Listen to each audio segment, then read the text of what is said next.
Hello mga kabibig, welcome back sa ating bagong YouTube channel. Ito ang pinakamaingay na YouTuber sa balat ng YouTube. Ako si Kabibig, maglabak-labak na ta with Evan. So, kumusta mga kabibig? Hala, totoo kaya ito kabibig? Na nagmamakaawa na ang International Criminal Court President na si Tomoko Akane sa Japan. Lumuhod na si Tomoko Akane, nagmamakaawa na sa Japan. Kinarma na. Sabi ni Attorney Hariroke, totoong nasa ICU na ang mga taga-ICC. Yung ICC ninyo, malapit nang tege. Nako. Kasi itong si Tomoko ay humingi ng tulong sa Japan na mapigilan ang pag-alis ng mga Asian members sa korte. At the right time talaga Tomoko, no? Sige pa. Nagpadala pa kayo sa mga sol-sol. Di ba sabi ni BP Sara? Yan si BBM at si Trillanes, mga tuta yan ng ICC. O nagpadala kayo ng sol-sol ni Trillanes ba? O ni BBM ba? Ay, ewan natin kabibig. O ngayon, umaksyon si Trump. Diba? Alam niyo kabibig, ramdam ko, no, feel ko lang, no, yung nangyari ni PRRD meant to be para itong ICC ay unti-unti nang mabubuwag, unti-unti nang mawawala, o di kaya wipe out. Para yatang ginamit ng Panginoon si Pangulong Rodrigo Roa Duterte para ipasabog, ipaalam sa buong mundo kung gaano kawalang hiya, kung gaano kaabusado itong ICC. Ganun pala maglaro ang Panginoon kung totoo ito kabibig, ha. Grabe yung isinakripisyo ng pamilya Duterte, hindi lang para sa Pilipinas, kundi para sa buong mundo, para malaman ng buong mundo ang hayupan ng ICC. O diba? Nalaman ng buong mundo.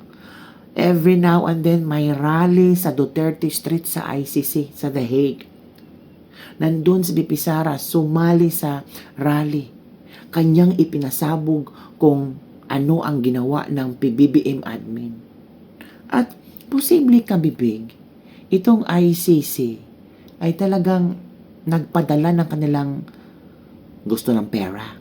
Gusto ng maleta. Ngayon, ang gagawin ni Tomoko Akane, humihingi ng tulong sa Japan. O Japan, tulungan mo naman kami. Pigilan mo itong mga Asian member na hindi na umalis sa ICC kasi kung hindi mapipigilan ito, wala na kami makukuha na budget. Wala nang maniniwala sa amin. Madami na Venezuela. Yung iba pang countries. Kasi natakot sila sa US, oy. Ikaw ba naman everyday ICC palaging topic ni Trump? Hindi ba ikaw mapapressured? Tapos ikaw ang bansa, maliit na bansa, alam mo naman na may malaking ambag ang Amerika, hawak ng Amerika kung ano ang ekonomiya ng bansa mo, natural matatakot ka talaga. So, susunod ka kung ano ang tugon ng Amerika. Ang tugon ng Amerika, umalis kayo dyan sa ICC. Huwag kayo magpa-member dyan kasi ICC is illegitimate. Magpa-member kayo dyan. Alam nyo na kung ano mangyayari sa inyo. You will suffer the consequences. Yun ang gagawin ni Trump. Posibleng consequences. Ihina ang ekonomiya. Baka sabihin ni Trump, lahat ng American business na nandyan sa mga bansa niyo, pull out. Anong mangyari sa mga maliliit na bansa katulad natin, Pilipinas? Diba? Pero itong bansa ni BBM, ang Pilipinas, ayaw nilang sumunod kay Trump. Kasi daw, ganito, ganyan, sabi ni Claire Castro. Kanina kabibig, nagpa-press ko na naman si Trump. Panoorin ninyo ang press con, ha, na kung saan sinabi ni Rubio na ICC is illegitimate. Sisirain, pupulbusin talaga namin ang ICC. Di ba kabibig? Kaya nga itong si Tomoko Akane na windang, na high blood, na ratol. Hindi na niya alam kung anong gagawin. Kaya humihingi ng tulong sa ICC. Sa Japan para sa pangkabuhayan. Tulungan mo kami. Hikayatin mo yung mga Asian members na huwag umalis sa ICC. Kasi luging-lugi kami. Nasanction na kami ng Amerika. Pera nyo sa Asia. Yung ibibigay nyo para sa amin. Mawawalan ako. Paano kami mabubuhay dyan? So it means, ang pera ng mga maliliit na countries sa Asia, ginagatasan nyo para lang sa ICC nyo. Yakapin nyo ang karma ni Digong. Yan, ganon kalakas ang karma ni Digong. Panoorin nyo ang bidyong ito. The International Criminal Court is an illegitimate international organization that frankly, illegitimate, they make themselves illegitimate because they claim that even if you're not a member of that court, they can come after you. And what that literally means in the future is that American servicemen, political leaders, and others could find themselves under indictment by this International Criminal Court. If you want to know a little bit about it, Jack Smith used to work there. These are the people that think they can go out and basically indict any world leader and haul them into The Hague. So we tried to get them to reform and listen to us. They wouldn't do it. They're very arrogant. We've now begun an effort to really try to bring that court to heel. By the way, there's no information that they're after me. It could happen. But just so you know, just keep talking about it. I'm saying that means that maybe he's not trying to defend me. He is trying to defend Bibi and various other people. But there are many people that shouldn't be looked at that way. But there is no indication that I'm one of them at this moment. Well, and I actually think the people who are in biggest danger in our system are servicemen, people in uniform. That they'll try to go out for the rest of their lives, will not be able to travel anywhere in the world with their families because they could be arrested on one of these. Imagine, you're a soldier, you fought in a war, and 20 years later they try to come grab you. So this is a big problem. So we've had dozens of countries already join us in efforts. Since we started 2 weeks ago, 5 countries have already quit the ICC and notified them that they're leaving, and we think there'll be more. Napanood niyo ba kabibig? Grabe si Rubio, no? As in, matatag, firm ang kanyang mga sinasabi na, hindi talaga, wala na yung ICC na yan. Nako. Sabi nga ni Attorney Harry Roque, nasa ICU na talaga ang ICC. Nag-call a friend na sa Japan. Oo naman. Ramdam nila kabibig. Oo. Kung hindi pa ito tumawag ng tulong sa Japan, parang easy lang, walang problema. Pero alam mo kabibig, ito na Ito na talaga. Ramdam na ng ICC ang kaba. Di makatulog sa gabi sa kaiisip. Yan na ang sinasabi nating merese. Ang gaba di magsapa.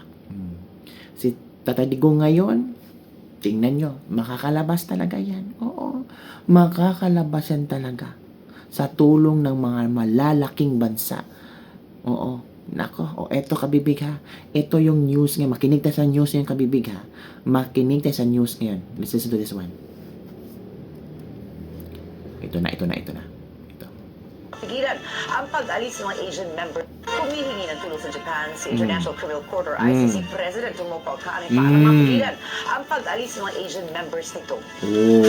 Sa kanyang talumpati sa Osaka, hinihikayat ni Akane ang Japan na gamitin ang impluwensya nito para kumbinsihin ang iba pang Asian member countries na manatili sa ICC. Anya, isang Japan sa pinakamalalakas na miyembro ng organisasyon at mahalaga ang suporta nito habang hinaharap ng korte ang tensyon mula sa Estados Unidos.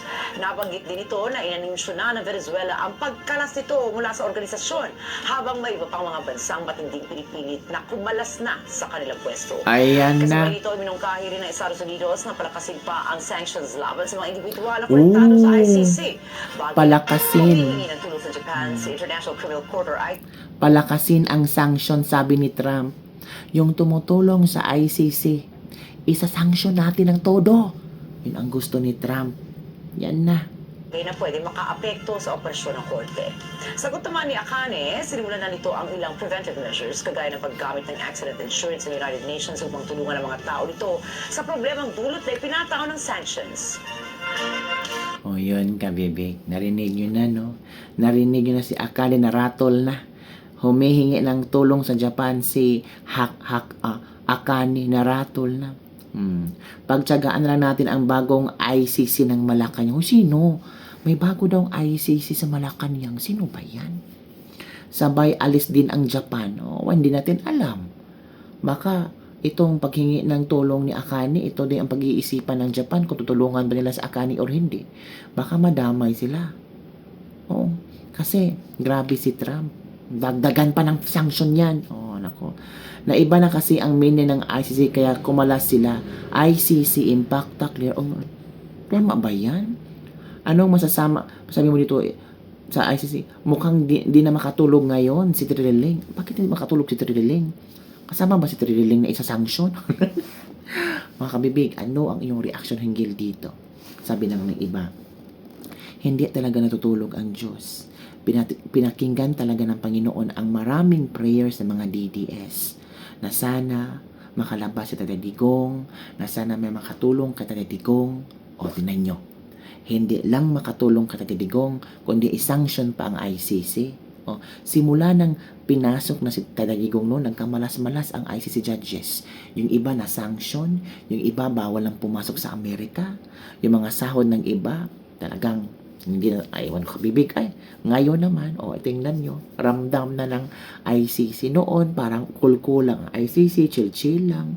Pero ngayon, parang hindi na madala sa cool, chill. Kasi, ramdam nila ang hirap. Ramdam na nila ang tagutom ng ICC ngayon. Take note na, si Akane, ang presidente, humingi talaga ng tulong ng Japan na tulungan mo kami, kumbinsihin mo, pigilan mo mga Asian members na huwag umalis kasi mawawalan kami ng budget. What if Akane, ito ang Japan ang aalis, kakala sa ICC, sino pang tutulong sa iyo? Sabi ng iba, si Trillanes, huy kanon kayo talag. Si BBM, huy kayo talag. Hindi tutulong si BBM. Hindi tutulong. Ano mo mapala ni BBM? Ano ba? Depende na ka, bibig. Kung may mga sikretong sasabog later on. Ikaw, bibig, ano ang yung comment hinggil dito? It's karma? It's payback time na ba? The time of reckoning na ba? Yun lang, bibig. Don't forget to like, subscribe, and share this video. Bye, everyone. See you next time.